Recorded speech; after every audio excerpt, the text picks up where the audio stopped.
طوفانی بارشوں نے جہاں کراچی بھر میں بے حد تباہی مچائی، وہاں لیاری میں بھی طوفانی اثرات مرتب ہوئے۔ لیاری میں قائم مبینہ غیر قانونی عمارتوں کی وجہ سے حادثات معمول بن گئے ہیں۔ اسی طرح لیاری کے علاقے آگرہ تاج کے رہائشی محمد اختر کا خاندان بھی بے حد متاثر ہوا۔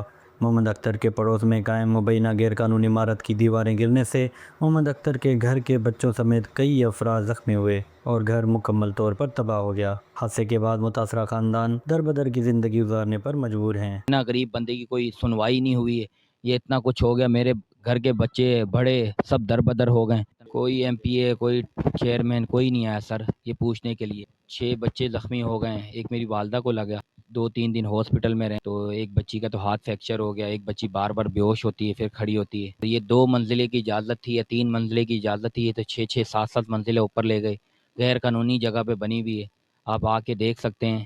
شہر میں رین ایمرجنسی نافذ کی گئی ہے اور طوفان کا بھی خدشہ ہے۔ ایسے میں لیاری کے رہائشی غیر قانونی بلند و بالا عمارتوں کی وجہ سے خوف کا شکار ہیں۔ کیمرہ ٹیم کے ساتھ جواد علی، واش نیوز، کراچی۔